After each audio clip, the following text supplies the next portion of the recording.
nos aproximarmos mentalmente de Jesus,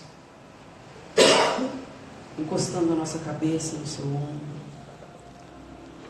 e dizendo para Ele neste momento tudo aquilo que vai no nosso coração. O Senhor conhece o nosso coração a fundo, Senhor. Sabe dos nossos medos, das nossas angústias. Portanto, te pedimos, acalma o nosso coração, nos auxilie a encontrarmos o eixo novamente. Auxilia-nos para que possamos dia a dia, apesar das dificuldades, caminharmos na tua direção. Obrigada por este momento, obrigada por estarmos aqui, envoltos nessa aura de paz. Abençoe a nossa companheira Thaís, que hoje está com a responsabilidade de nos conduzir um pensamento, e que nós possamos, ao final, sairmos daqui melhores do que chegamos. Graças a Deus.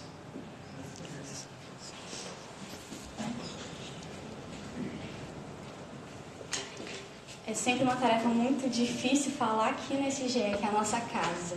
Quando é fora, né, a gente sente mais à vontade. Em casa é uma responsabilidade a mais.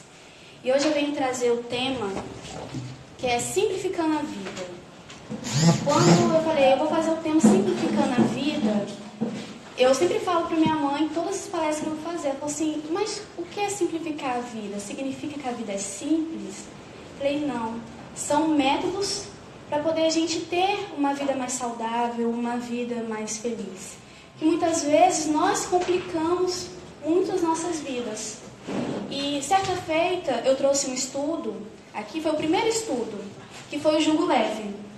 Quem, né, é de casa sabe como que foi muito importante para mim esse tema, que eu venho trazer, que eu trouxe uma parábola de Jesus, que está no Evangelho segundo o Espiritismo, e também no livro de São Mateus, que Jesus ele fala assim o seguinte: vinde a mim, todos que estáis cansados e oprimidos, que eu vos aliviarei.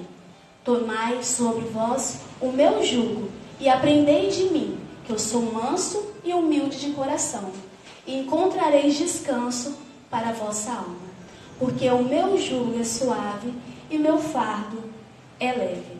Quando a gente ouve isso, né, quando a gente vê essas coisas, a gente se sente muito mais confiante, porque qualquer conflito que eu venha a ter, eu tenho quem me apoiar, eu tenho quem a confiar. E o conflito, os problemas na nossa vida, às vezes é inevitável, né? Como nós espíritas estamos sempre aqui na casa espírita, por quê?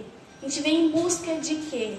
Muitas vezes porque estamos com dores na alma, muitas vezes porque estamos com dores físicas, e muitas vezes porque precisamos desse acompanhamento, né, intelectual que o Espiritismo nos traz, esse acompanhamento espiritual, e para nos sentirmos bem. Porque os evangélicos eles vão para a igreja?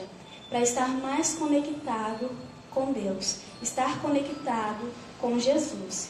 E no nosso caso é a mesma coisa.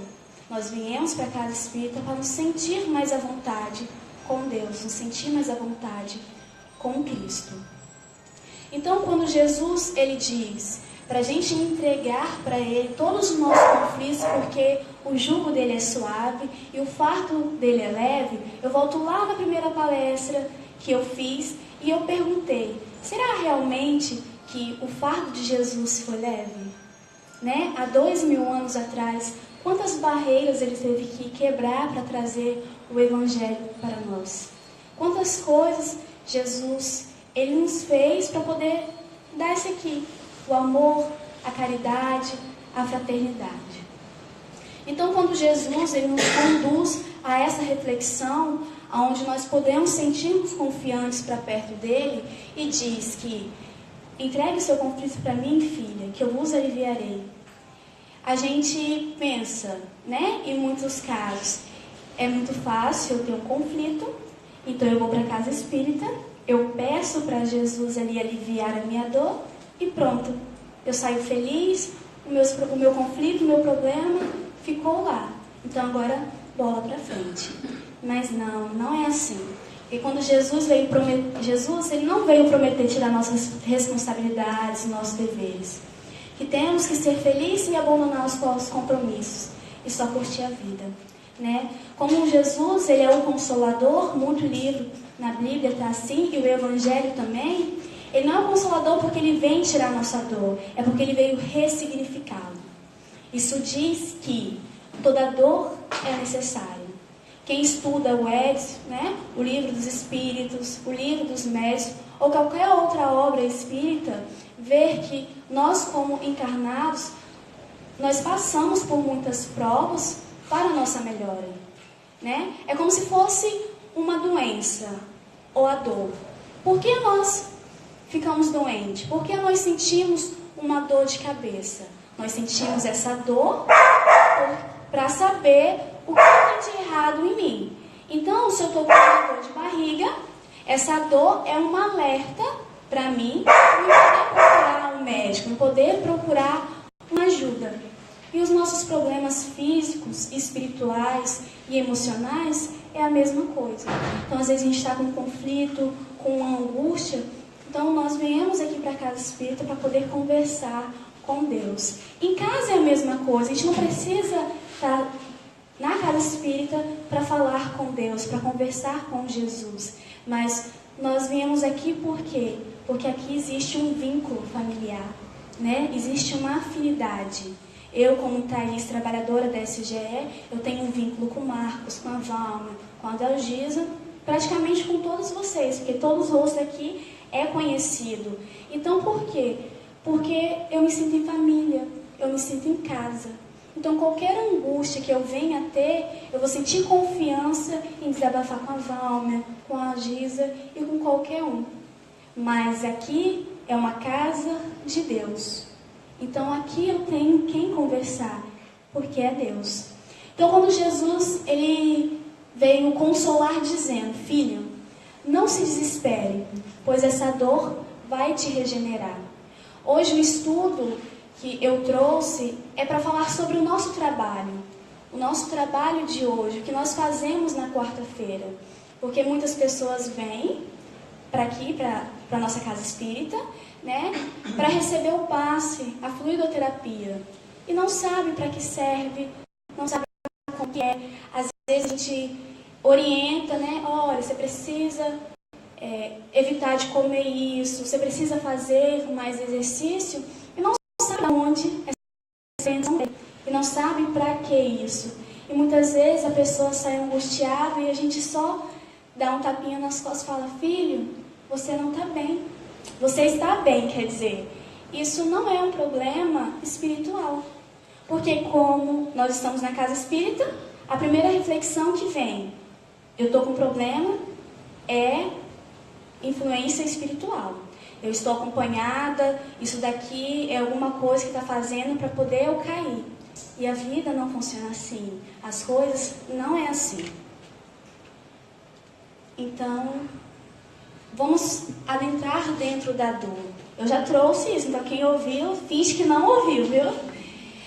Nós espíritas muitas vezes falamos que a dor é só expiação, né? Que a gente está cumprindo aqui uma falha que fizemos no passado. Então, aquilo que eu cometi lá atrás, eu preciso regenerar aqui. Então, nós encarnamos para poder melhorar, para poder desmistificar as coisas do passado. E não é assim. Existem 4 dores. Existe a dor da prova, né? Que as provas são uma série de situações apresentadas ao espírito encarnado, objetivando o seu crescimento através do esforço próprio, das lutas e do sacrifício. Ela vem burilando a sua personalidade, desenvolvendo a sua inteligência e se iluminando espiritualmente. O que ele quis dizer com esse texto? Às vezes, no livro espírita, tem muitas palavras que a gente fica viajando, que a gente não entende. Mas como nós estamos aqui em evolução, para aprender, para nos melhorar, e a gente fala assim, muitas vezes a minha dor é dentro de casa, é a família que me irrita, é aquela pessoa que não me dá amor. Então, às vezes, isso é uma prova. É como se a gente estivesse indo para a escola, né? A vida ela não é fácil, a vida ela tem algumas barreiras, e essas barreiras nós precisamos ultrapassar, nós precisamos vencer ela. Então, como uma criança vai para a escola e tem aula de educação física, ela sabe que tem aula de educação física, então ela já não vai para aquela aula pensando que vai ficar sentada na cadeira e dormir. Ela sabe que ela vai para aquela aula e ela precisa fazer atividade física. A nossa vida como espírito também é assim. A nossa vida encarnada também é assim. Então nós reencarnamos e nós não vamos viver aqui como se estivesse numa festa.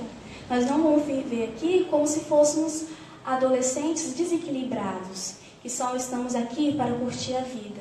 Nós temos uma missão, nós temos o que melhorar e é por isso que nós estamos aqui. Então, quando a gente está em casa e aquela mãe é impaciente com você, isso significa que você tem que passar pela prova da paciência. Então, a paciência, a intolerância, né? A compaixão, a não compaixão, significa que eu preciso trabalhar para poder obter isso. Então, não é dentro da casa espírita que todo mundo é paciente, que todo mundo vai me dar os ouvidos caridosos para poder desabafar, que eu vou conseguir essas qualidades, essas virtudes. É dentro de casa, com uma mãe ali falando o tempo todo, que eu vou exercer a paciência. É com a pessoa que bate na minha porta meia-noite, pedindo ajuda, que eu vou ali exercer a caridade. Então, são pequenas coisas que nós colocamos em prática, né, e adquirimos como qualidade. Então, essa é a dor da prova. Então, é uma prova que a gente tem que passar, e ela é cotidiana. Todo dia a gente passa por uma coisa, todo dia a gente passa por um perrengue, mas é para a nossa melhora. Temos a dor da expiação, que é aquilo que eu falei no começo, né? Como somos seres reencarnantes, então já tivemos outras personalidades, outro corpo. Então, lá atrás nós cometemos falhas, como nós cometemos aqui também. Porque se formos espírito puro, se já formos iluminados, nós não estaríamos aqui. Então, vamos supor, vou dar um exemplo, de que na vida passada eu fui um soldado, onde eu matava muitas pessoas por prazer. Então, nessa vida, eu preciso resgatar isso. Eu preciso ser uma pessoa melhor. Só que lá atrás eu mutilei muitas pessoas, né? E as pessoas falam que é castigo de Deus. A gente pode desmistificar isso porque Deus não castiga. Existe a lei de causa e efeito. Então, o que eu planto hoje, eu vou colher amanhã, né? A gente não pode colher aquilo que não plantamos. Então, se Vânia faz a caridade, eu não vou colher a caridade que ela faz. Eu vou colher aquilo que eu plantei. E se eu não plantei nada, eu vou colher nada. Nossa vida em espírito é a mesma coisa. Se eu fiz algo passado, eu preciso recompor. Então, eu vou colher aquilo que eu fiz. Porque Deus, ele é misericordioso. Minha mãe conta uma história, que ela também faz atendimento espiritual, né? E ela trabalha como médium em outra casa espírita. E certa vez ela falou que foi um homem, né? E reclamou que ele perdeu um dedo. E falou, eu sou uma pessoa tão boa, né? Eu faço a caridade, eu estou nos eventos. Ele não era espírita, ele é evangélico. Eu estou no evento, sempre da igreja, eu ajudo crianças carentes, eu ajudo até outras instituições que não é a mesma que a minha. E por que isso me aconteceu? Isso é castigo divino. Eu não mereço isso. Então, né, a equipe que estava ali levou ele à reflexão. E às vezes a gente tem um déjà vu, ou déjà vu, como alguns conhecem, e que mostra coisas que nós fizemos na vida passada. Então, como ele não tinha esse acesso, a espiritualidade mostrou para ele quem ele era na vida passada e o que estava predeterminado para poder acontecer com ele nessa vida. Então, na vida passada, ele também era esse soldado que eu estava falando, e ele mutilava muitas pessoas por prazer. Então, nessa vida, né, como encarnado, estava escrito que ele perderia uma mão, porque era isso que ele fazia com as outras pessoas. Mas, como ele resignificou praticamente a metade da encarnação dele fazendo a caridade, cuidando do outro, sendo uma boa pessoa, cultivando as virtudes que nós estamos aqui para fazer isso, ele teve uma ajuda da espiritualidade. Ao invés dele perder a mão, ele só perdeu um dedinho. O que é um dedo, né, em comparação com uma mão? Então são misericórdias divinas, são coisas que eu mereço, então eu recebo. Mas se eu não mereço, eu não vou receber. Então eu preciso caminhar para que eu mereça. Eu preciso fazer, trabalhar para que eu ganhe depois. Nós também temos a dor da missão, que, como Kardec, ele usa a dor da missão como uma tarefa que um espírito se coloca ou concorda em realizar pedidos seus superiores. Como toda tarefa, ela tem suas dificuldades, mas essas não se acham ligadas a erros do passado. São apenas ossos do ofício. O que ele quer dizer isso? A gente vê muito na televisão, né, que nossos amigos africanos estão ali passando fome, né? Muitos, existe até canibalismo naquela região, porque eles não têm aonde comer. E a gente pensa, cadê a misericórdia divina? Né? Porque essas pessoas estão passando por isso. Eu tenho muito e ele tem pouco. A gente tem aquilo que a gente merece. E com eles é a mesma coisa. Então, muitos ali estão a dor da expiação, a dor da prova e a dor da missão, que são espíritos de luz, espíritos iluminados, que pedem para poder reencarnar em determinadas regiões para ajudar aquela pessoa, para ajudar os outros amigos a passar por aquilo com menos dificuldade. Ou seja, se eu estou ali na África e os meus amigos estão com fome, eu vou reencarnar para amenizar a dor deles. Então eu estou ali para pregar o Evangelho, eu estou ali para fazer uma comida, para dar o que comer e até para dividir a dor, até para ouvir. Porque é igual um consultório psicanalítico. Às vezes a pessoa não quer nem a sua opinião, a pessoa não quer nenhuma sugestão e nem falar, né, que a gente não fale nada. Ela só quer falar e só pede para a gente escutar. Então isso às vezes alivia muito a nossa dor. Então um abraço, um sorriso, olha, eu estou contigo, eu estou junto com você, ajuda muito. E os espíritos estão lá para isso. É como nós aqui. Todo mundo tem uma missão, todo mundo tem o que passar. Então, tudo que eu faço de bom hoje, eu posso estar auxiliando um irmão, eu posso estar sendo o exemplo de outra pessoa. Porque, querendo ou não, nós somos vigiados praticamente 24 horas. As pessoas que estão à minha volta, elas observam o nosso comportamento. E como a gente fala, o meio influencia, e influencia mesmo. E às vezes eu estou no centro desse meio. E as pessoas que estão me observando, elas tiram dali o aprendizado para colocar em prática na vida delas. É por isso que nós sempre temos que estar com os olhos, com os ouvidos atentos.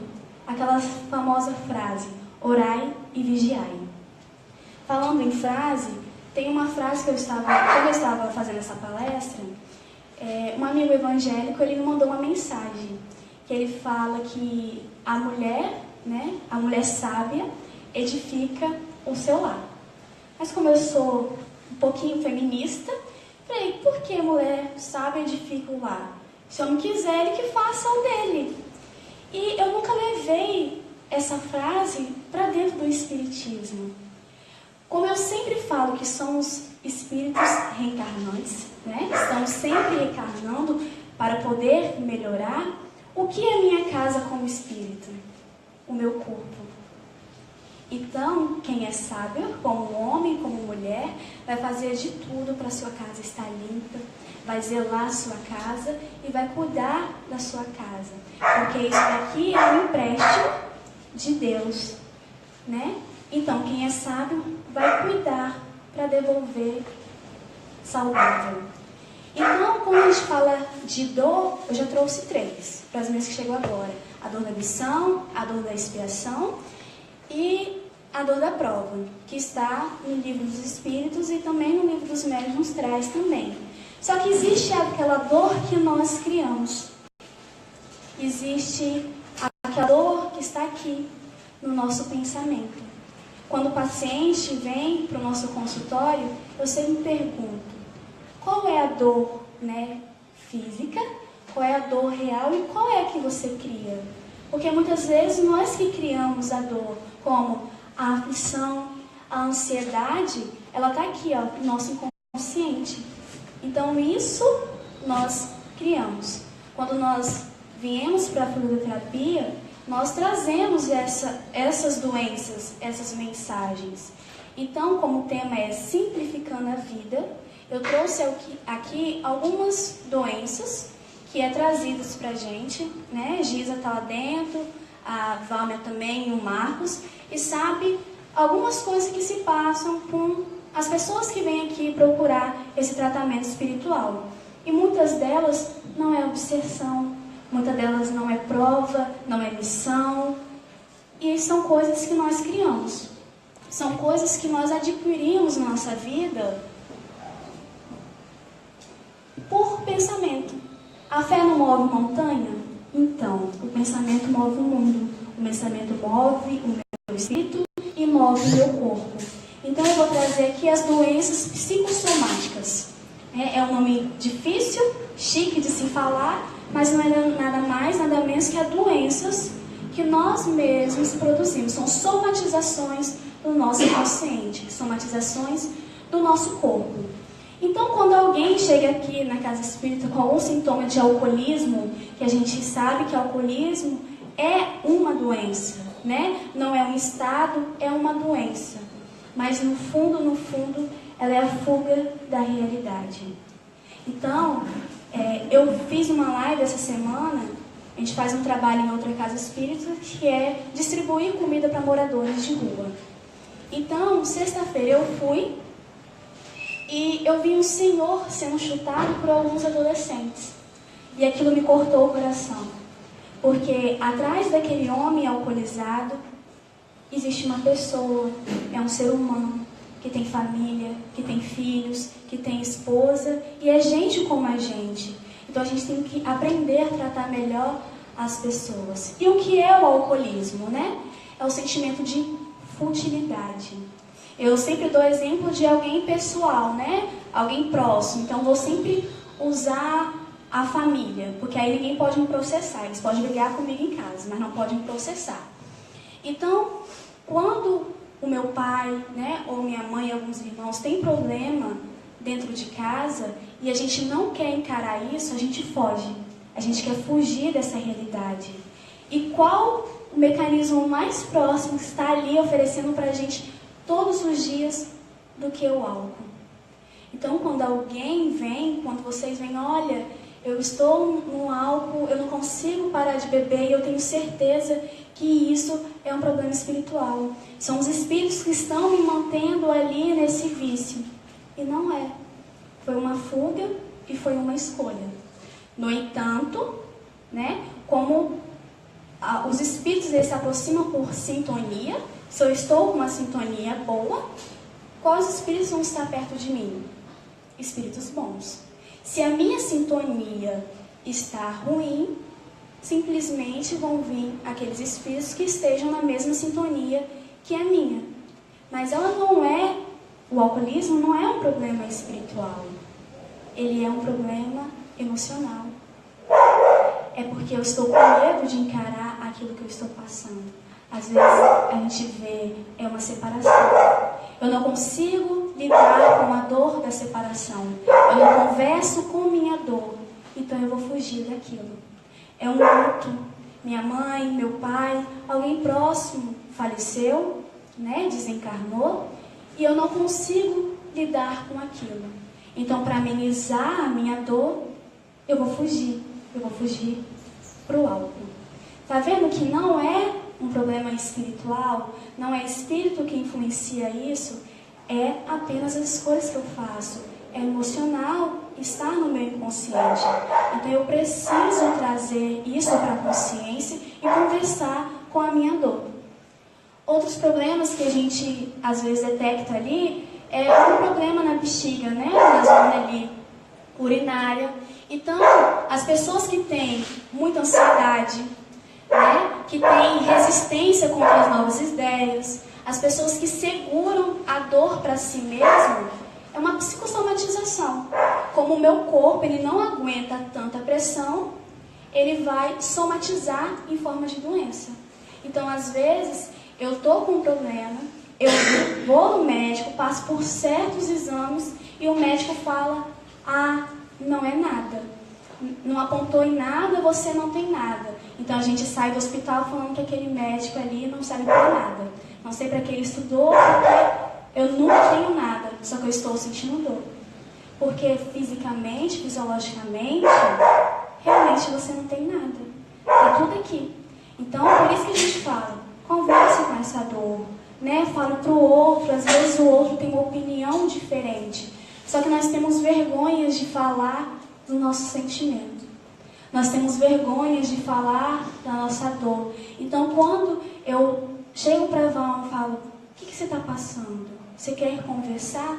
Ela se cala. Ela guarda aquilo para ela. Ela não conversa com ela e nem conversa com o outro. E nosso corpo não aguenta. É como se a gente estivesse colocando várias sujeiras, vários lixos dentro do nosso corpo, dentro da nossa casa, e ele explode. Ele explode de tanto bagulho que a gente coloca. Então, a psicossomatização, nada mais, nada menos que isso. E algumas doenças que nós temos, são nós mesmos que provocamos, porque ainda não nos conhecemos. Ainda temos vergonha de falar do nosso sentimento. O Dr. Breno Cabral, ele trouxe aqui uma mensagem para a gente, falando sobre a psicofobia, né? Que é o medo de procurar uma ajuda, o medo de procurar uma ajuda num ambiente psicológico. Então, a Dalgisa, o Marcos, eles são psicanalistas, então, eu também, né?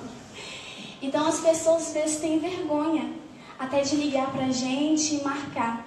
Às vezes eu observo alguns pacientes que, se eles pudessem, eles colocavam uma capa da invisibilidade para chegar no consultório. Porque ir falar dos seus conflitos e falar daquilo que está incomodando é vergonhoso. Então a outra pessoa, quem está de fora, vai achar que eu sou louco por um problema que para mim é muito grande, mas aos olhos de outra pessoa, aquilo dali não é nada. Aquilo dali é besteira. E a gente sabe que todo mundo tem uma dor, né? Todo mundo tem aquilo que incomoda. E a dor que eu sinto não é a mesma que a Valma sente. Ou seja, se a Dalgisa desencarnar hoje, é uma premonição, Gisa. Eu vou sentir uma dor. Valma vai sentir outra.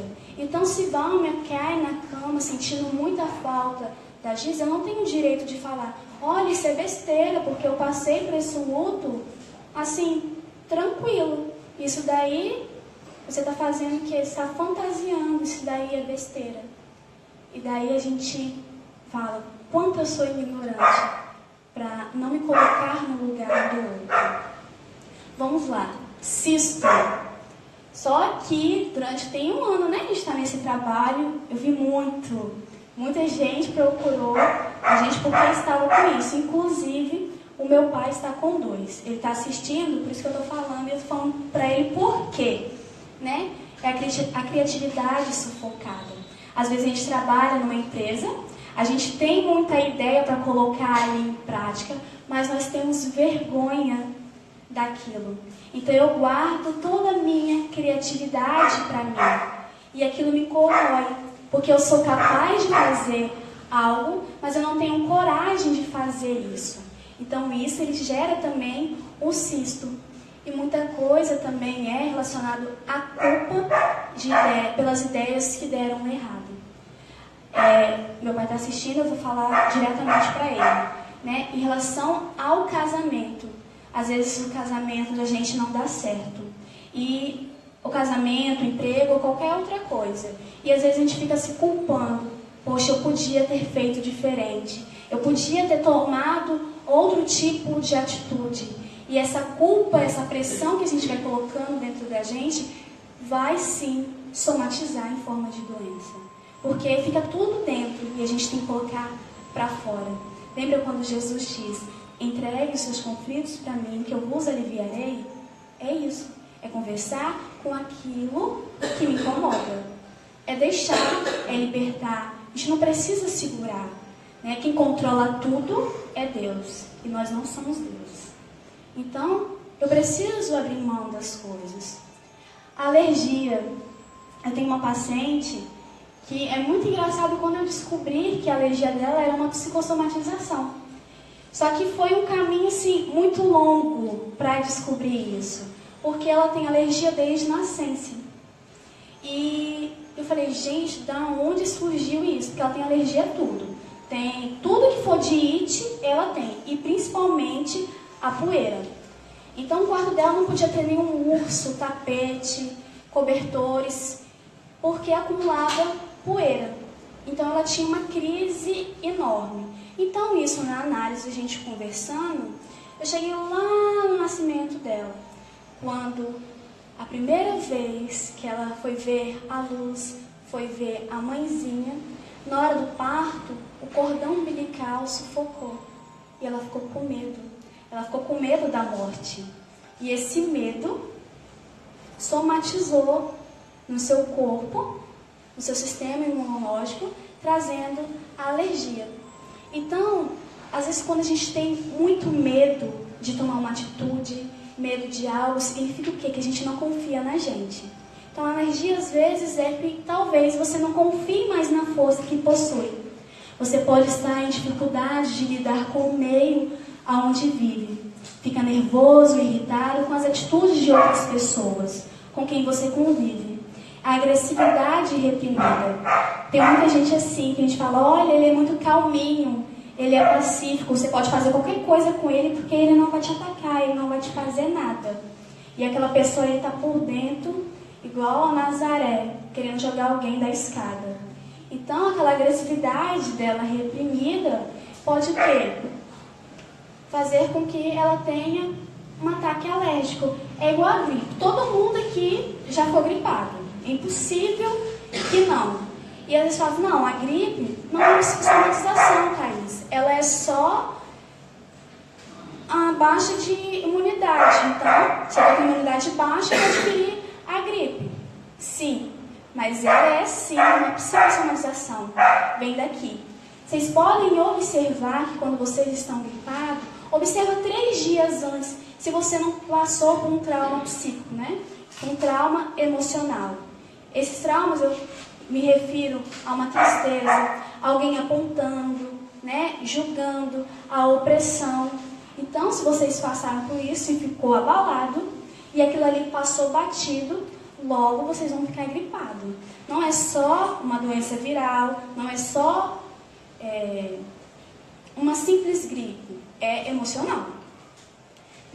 Então, acredite, para isso melhorar, né? Acredite que o mundo não está contra você. Você está negando o poder que tem, está defendendo-se de quê? Se você tem alergia, procure ser mais calmo e compreensivo com os que te rodeiam. Você quer ser aceito, aceite o outro também.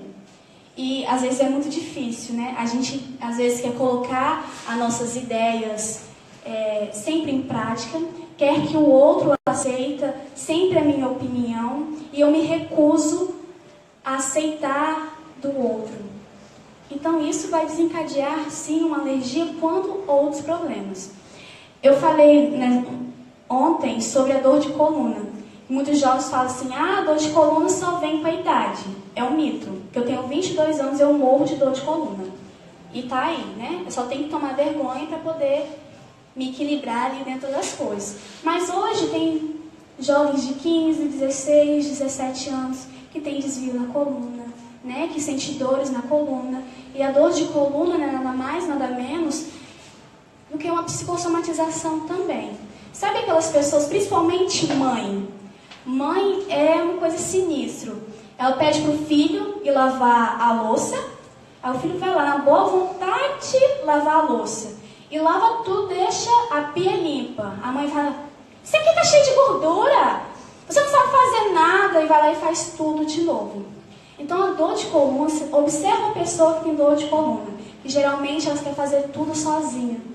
Ela não divide nada com ninguém. E depois reclama que ninguém ajuda. Eu coloco mãe porque minha mãe é assim. E ela vai ouvir, ela sempre ouve. Então, e eu também sou assim. Às vezes eu quero pegar tudo, todo o trabalho e falo, gente, ninguém me ajuda em nada. Dentro de casa ninguém me ajuda, no trabalho ninguém me ajuda. E tá aí. Aquela pressão, aquelas coisas que eu coloco tudo dentro de mim e não tenho para onde soltar, ela vai somatizar. Então, geralmente, as pessoas gostam de fazer tudo sozinha e depois acabam reclamando que ninguém dá uma mãozinha. Então, é a incapacidade de se apoiar nas outras pessoas. Às vezes, ela não faz aquilo, né, por hábito, mas ela não consegue confiar na outra pessoa. Então, ela quer fazer tudo sozinha e isso é inconsciente. Então, precisa investigar por que eu não consigo colocar as minhas coisas, as minhas questões nas mãos de outra pessoa. Só eu que sou perfeita, então já entra aí no perfeccionismo e a gente sabe que isso não é saudável, né? Até que ponto eu fazer tudo certinho, eu querer tudo certinho é saudável? Porque o perfeccionismo, você fica ali querendo fazer a coisa tudo correta. Daí você tem uma ansiedade, você acumula uma preocupação desnecessária. E tá ali. Aí eu fico doente e eu não sei o que é. Então, é a falta de confiança na vida, vence as suas dificuldades em criar harmonia com a vida. Soltar, se libertar mesmo. E a depressão? A depressão é uma questão muito difícil de falar. Se a gente for entrar dentro desse assunto da depressão, a gente vai ficar aqui 3 horas falando. E eu não tenho muito tempo, né? E a gente sabe que a depressão ela tem fases. Como é o segmento teórico que eu sigo, que é o Sigmund Freud, a gente fala que primeiro é aquela tristeza. Vamos supor, a minha amiga brigou comigo, então eu fiquei triste com aquela situação. Então eu estou triste porque tem um motivo. Até uma semana ela é perdoada, ela está triste porque aconteceu um caso. Mas depois de uma semana, a gente já entra no complexo de melancolia, que é aquela tristeza sem explicação. Você pergunta, por que você está triste? Primeiro tinha um motivo, mas agora são várias. Às vezes eu não tenho nem motivo. Eu só estou triste porque eu estou triste. Então, vai aumentando aquela tristeza sem preocupação, sem alguma intenção, sem alguma justificativa. E, como eu coloquei ali, é a raiva da vida. São muitas coisas que acontecem, é muita culpa. Então, o primeiro sintoma que as pessoas falam é que ela está com conflito com ela mesma. Está com raiva dela mesma. Não consegue se colocar no meio social, não consegue sair de casa. E muitas vezes tem uma justificativa, mas a gente é capaz de lidar com o maior conflito possível, porque Deus não dá um fardo que nós não conseguimos carregar. Então, se eu tenho um conflito, se acontece algo comigo, significa que eu sou forte o suficiente para lidar com aquela situação. Mas muitas vezes nós não sentimos capazes de lidar com aquilo. Então a gente vai colocando várias pedras no nosso caminho. A gente vai colocando como se fosse uma trouxa de roupa, dobrando muita roupa e tentando carregar aquilo. E não é possível. É por isso que um pontinho de dor a gente precisa conversar. Um pontinho de angústia a gente precisa conversar. E quando nós sentimos triste, lembra da sintonia? Já que estamos na casa espírita, nós vamos chamar, aproximar espíritos que estejam na mesma sintonia com a gente. Então, às vezes, eu estou triste sem motivo, mas o motivo não é meu. É de um irmão que está do lado, né? É de um espírito que está ali acompanhando e compartilhando da mesma dor que a minha. Então, se eu não tenho essa ousadia de me conhecer, saber os meus limites, saber o que eu estou sentindo, como é que eu vou descobrir que aquela tristeza não é minha, é de outra pessoa? Então, como eu disse, Jordano Bruno, que é um espírito, ele fala assim que o jovem ele tem a ousadia de se descobrir, mas nós somos eternos jovens, né? Porque a juventude não está no corpo, a juventude está no espírito. Então, aquele que tem a alegria de cantar, a ousadia para vencer, até a ousadia de errar, porque nós é errando que se aprende, é passando pela dor que se aprende. Então, a gente às vezes tem muito medo de errar, muito medo de se apoiar nas outras pessoas, porque a gente já passou por uma decepção atrás. Um dia eu contei um conflito que eu tinha para um colega e ele espalhou para a escola inteira. Então, a partir daquele momento, eu nunca mais contei nada para ninguém, porque eu não queria me expor novamente. Mas, como nós temos os médicos dos médicos, nós temos Jesus. E Ele não conta o nosso conflito para ninguém. É sigiloso. É como se Ele estivesse guardando todo o meu sofrimento, toda a minha angústia, dentro de um baú e jogado fora. Ninguém vai ter acesso. Então, Deus, Jesus, a espiritualidade amiga, está aqui para vocês conversarem. Às vezes vocês vão na casa espírita e não vê espírito, não tem comunicação espiritual. Eu falo isso para os jovens.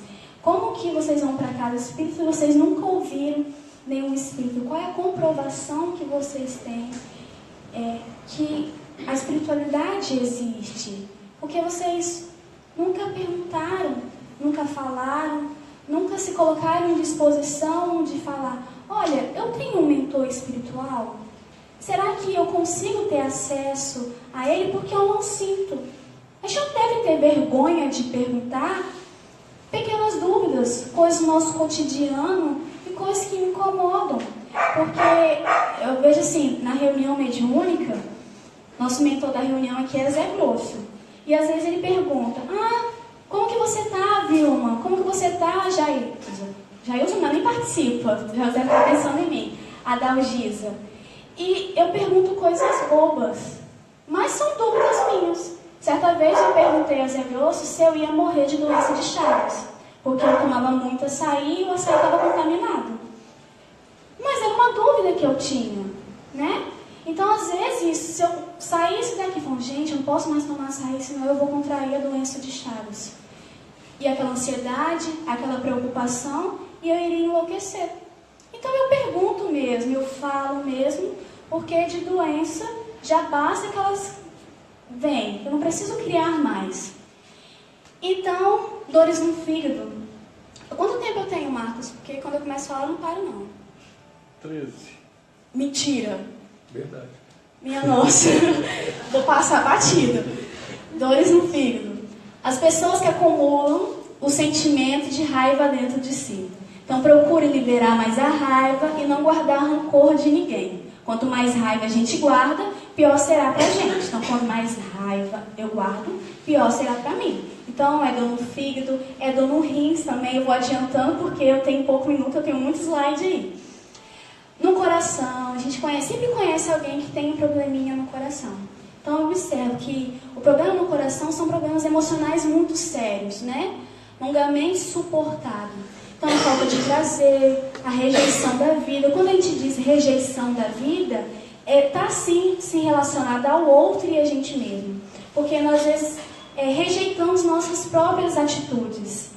Né? Às vezes a gente faz alguma coisa e se arrepende daquilo, então fica com aquele sentimento de culpa. Então, pode ser do outro, né? Um filho que não vem mais me visitar, uma mãe que saiu de casa e não vem mais me visitar e não quer me ver, um amigo, um ex-namorado, um marido. Então, são coisas externas e internas, que é comigo mesmo. crença nas pressões e no esforço, pessoas que não vivem do amor e da felicidade, pessoas com dificuldade de demonstrar o amor, e a gente sabe que existem muitas pessoas que têm dificuldade mesmo de demonstrar o sentimento, demonstrar aquilo que sente, e fazem as coisas só pela razão. Jung, ele tem um pensamento que ele fala, que quando nós agimos muito pela razão, nós sentimos menos. E quando nós sentimos muito, nós pensamos menos. Então isso tem que ser equilibrado. Eu tenho que agir com o sentimento, aquilo que eu acredito, e também com a razão.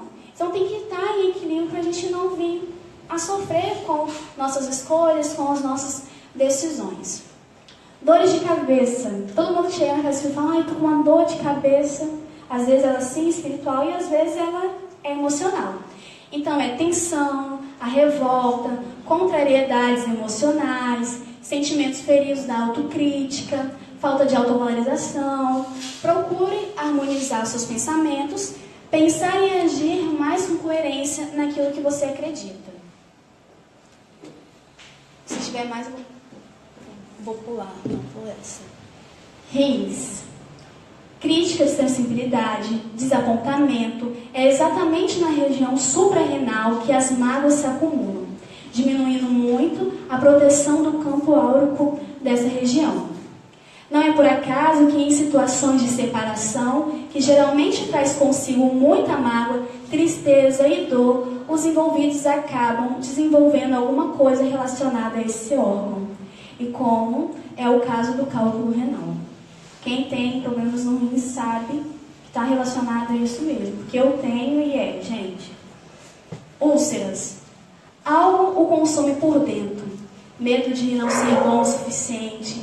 Medo de não ser bom o bastante, pulei. Sua constante ansiedade criou hábitos de medo.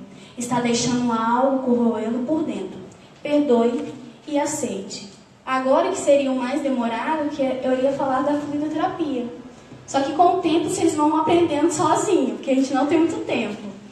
Então a fluidoterapia é a técnica de fluidos energizados utilizada por médiuns para promover a cura de enfermidades físicas e espirituais. Nós falamos aqui agora sobre as enfermidades emocionais, né?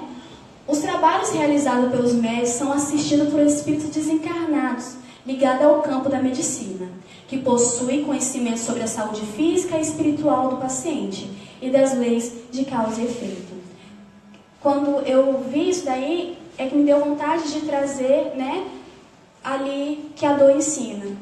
São coisas, são causas e efeitos, tudo que a gente tem é aquilo que a gente procurou, aquilo que a gente precisa passar. E na fluidoterapia, qual é o acompanhamento? Por que eu venho para cá? Quem são as pessoas que estão ali me dando passo, que estão ali em oração? Todos nós fisicamente, eu, ele, todos nós somos médiuns, Isso está no livro dos espíritos, os livros dos médiuns. E alguns têm isso mais aflorado. E o que é o médium?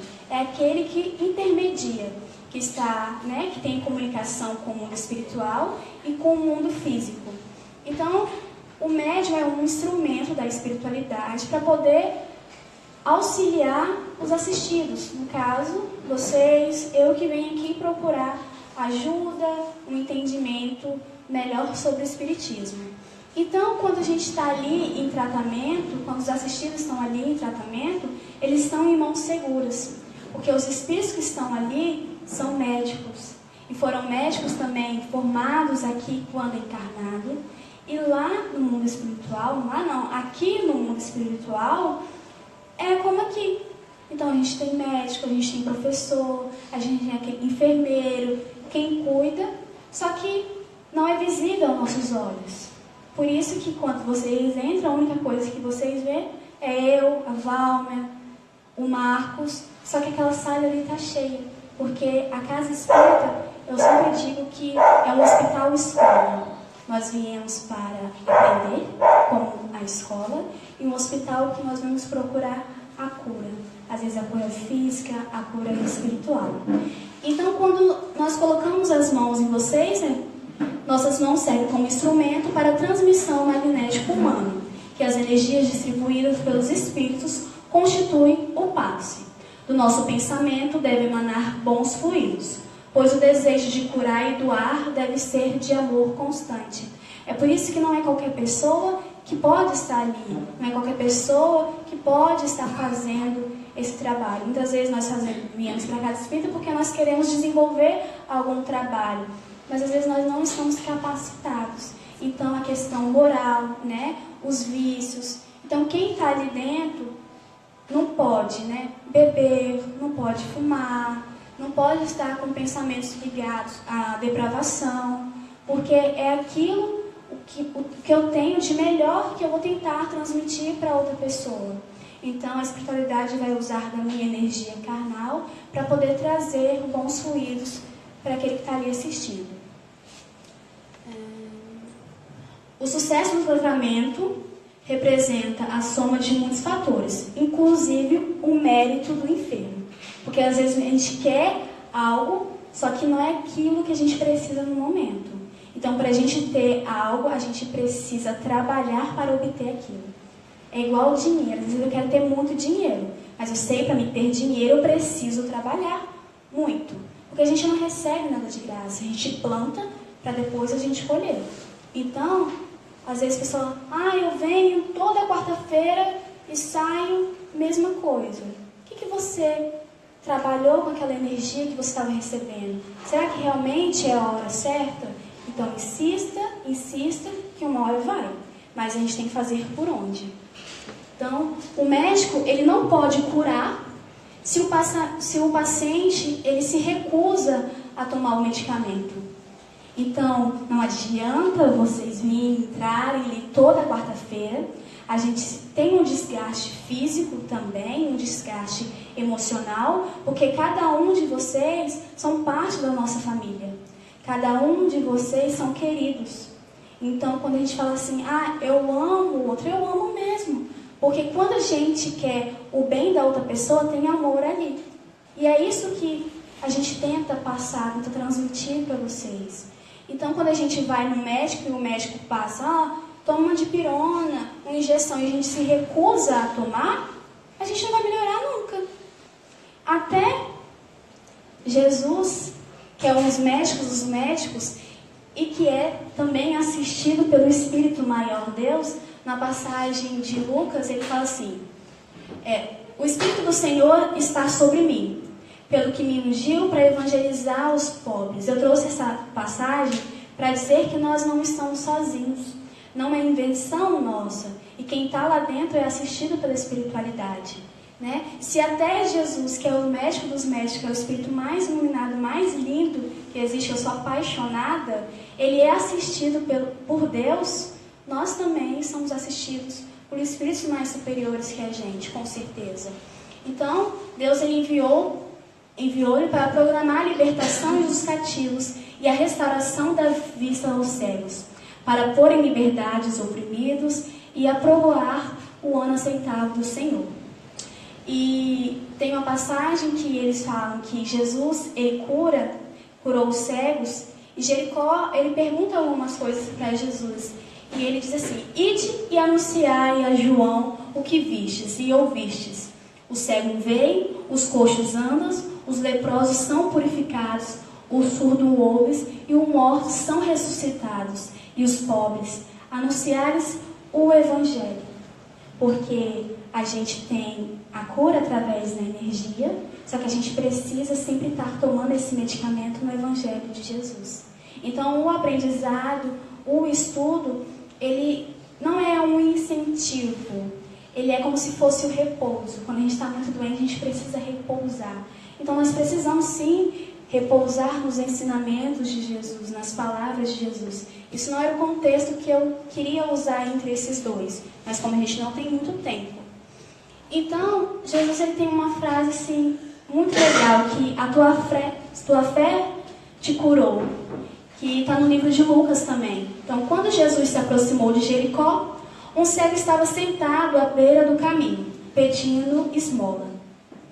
Ouvindo a multidão passar, perguntou o que estava acontecendo. Disseram-lhe, Jesus Nazareno estava passando. O cego então gritou: Jesus, filho de Davi, tem compaixão de mim. As pessoas que iam na frente mandavam que ele ficasse calado. Mas ele gritava mais ainda: Filho de Davi, tenha compaixão de mim. Jesus parou e mandou que ele não trouxesse o cego. Quando ele chegou perto, Jesus perguntou: Que queres que eu faça? E o cego respondeu: Senhor, que eu veja. Jesus disse: Vê, a tua fé te salvou. No mesmo instante, o cego começou a enxergar de novo e foi seguindo Jesus, glorificando a Deus. Vendo isso, todo o povo deu glória a Deus. Então, Jesus ele tem sim o poder da cura. E quando eu digo lá, se o paciente não toma o medicamento, ele não cura, né? Ele não vai ter a cura. E a cura aqui é o quê? É a fé. É a gente acreditar e é a gente querer. Porque nós, como amigos, às vezes nós vemos alguns amigos em algumas situações e falam: olha, você precisa de um tratamento espiritual, por que você vai lá? Por que você não procura a casa espírita? Ou outro tempo, não é só a casa espírita que faz esse trabalho, a gente tem muitas instituições que fazem isso também.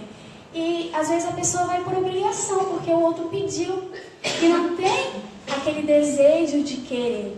Às vezes está tão fragilizado que para ele tanto faz. Então vinho tanto faz, o tratamento tanto faz. Então não vai obter a cura. E a gente precisa ter fé.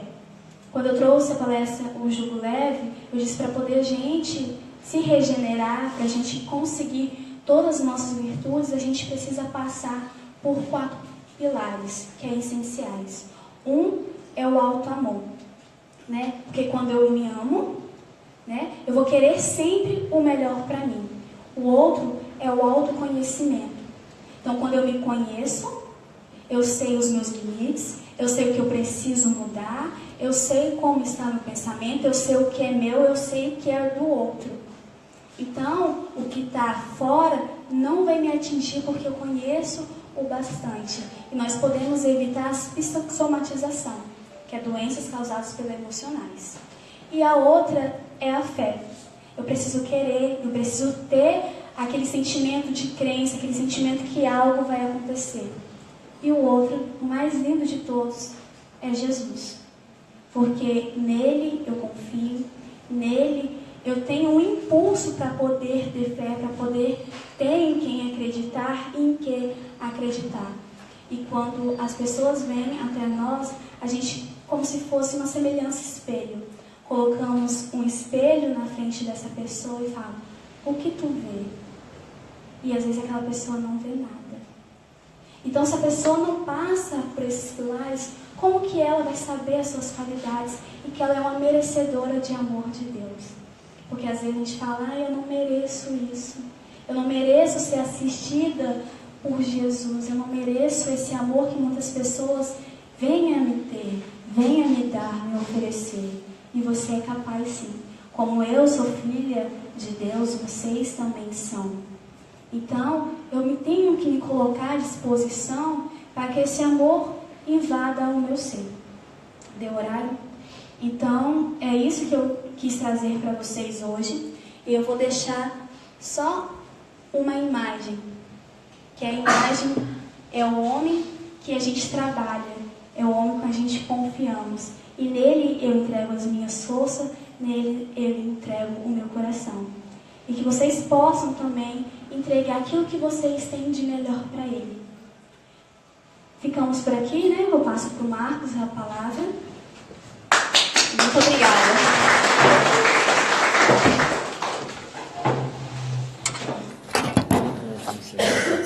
Como é que fica agora? Aí eu faço semana passada, semana que vem eu faço, porque esse era o meu. Não é isso.